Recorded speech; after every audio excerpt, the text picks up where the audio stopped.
है ये कि दालों के जो ड्यूटी फ्री इंपोर्ट्स हैं उसको सरकार ने यहाँ पर एक्सटेंशन कर दिया है। बाजार ऑफ कोर्स काफ़ी हद तक इसे एक्सपेक्ट भी कर रहा था। आईपीजे के सेक्रेटरी सतीश उपाध्याय हमारे साथ हैं। सतीश जी नमस्कार। बाजार इसे एक्सपेक्ट कर रहा था, कोई बहुत बड़ा सरप्राइज यहाँ पर नहीं है, लेकिन किस तरह के इंपोर्ट्स हमने पिछले फाइनेंशियल ईयर में आते हुए देखे हैं और क्या एक्सपेक्टेशंस अब इस साल से हैं? थैंक यू मनीषा जी मुझे इनवाइट करने के लिए। ये बाजार एक्सपेक्ट कर रहा था कि यही same notification as it is जैसा स्टेटस को हुआ है और कोई बहुत बड़ा फर्क नहीं हुआ है। और जो इंपोर्ट हम लोग एक्सपेक्ट कर रहे हैं वो लास्ट ईयर से थोड़ा कम ही कर रहे हैं बिकॉज लास्ट फाइनेंशियल ईयर में इट वाज 7.3 एंड अबव का इंपोर्ट था, 7.3 मिलियन टन का। और इस पर अप्रोक्सीमेटली 5.5 के आसपास रहेगा, थोड़ा एक आध 2 लाख टन कम ज्यादा। और हम लोगों को ये लग रहा है कि जो जो डिफिसिट है डिमांड और सप्लाई में, जो डिफिसिट है इंडिया का प्रोडक्शन में और कंजम्पशन में, वो डिफिसिट अप्रोक्सीमेटली 5 मिलियन टन के आसपास रहता है हर साल। और उतना ही इंडिया को इंपोर्ट करने का रिक्वायरमेंट रहता है।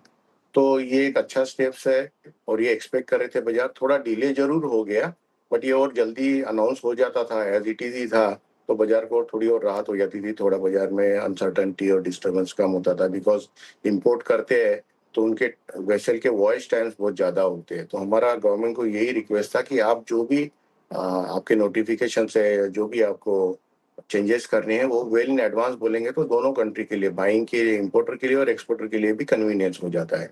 सी फ्रेट का भी फर्क पड़ता है। तो ये वेलकम स्टेप्स है और हम थैंक यू करते हैं कंज्यूमर अफेयर निधि मैडम को। और ऐसे ही सेम ही एक्सपेक्ट था हम लोगों को कि एज इट इज स्टेटस को। सतीश जी, प्राइसेस की अगर बात की जाए तो एमएसपी के आसपास और उसके नीचे कुछ यहाँ पर हमने बनते हुए नजर आए हैं। यहाँ से अब प्राइस सेंस क्या लगती है गिवन द फैक्ट कि फसल अच्छी है? ऑफ कोर्स कुछ इरेटिक रेंज ज़रूर हैं, सरकार अपना बफर स्टॉक यहाँ पर बढ़ाना चाहती है, शायद एल निनो साल हो सकता है। तो ऐसा नहीं है कि एक बहुत बेहतरीन समय में हम यहाँ पर जा रहे हैं, अनसर्टनिटीज अभी भी हैं। प्राइसेस को लेकर क्या कहेंगे?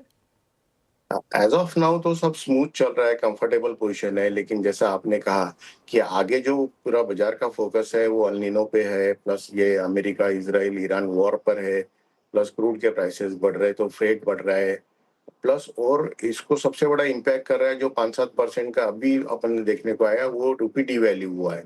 तो इन सबको कंसोलिडेट करते हैं तो आगे बाजार अच्छा ही लगता है। टाइम बीइंग क्योंकि अराइवल आ रही है, इंडिया की सबसे बड़ी रबी क्रॉप होती है, ऑलमोस्ट 50% के ऊपर होती है। 1,17,000 टन की गवर्नमेंट एक्सपेक्ट कर रही है चने की और 1.7 मिलियन टन की मसूर की कर रही है जो अभी आती है। पल्सेस की बड़ी क्रॉप जो है वो रबी में ही आती है, खरीफ से बड़ा पल्सेस का क्रॉप रबी में आता है।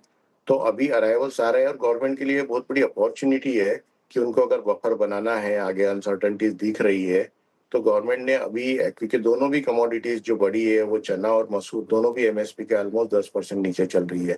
तो गवर्नमेंट के लिए अपॉर्चुनिटी है कि ज्यादा से ज्यादा बफर स्टॉक बनाए और ये बफर स्टॉक रहेगा तो इनको इंटरवेंशन करने के लिए, प्राइस को कंट्रोल करने के लिए हेल्प हो जाएगा।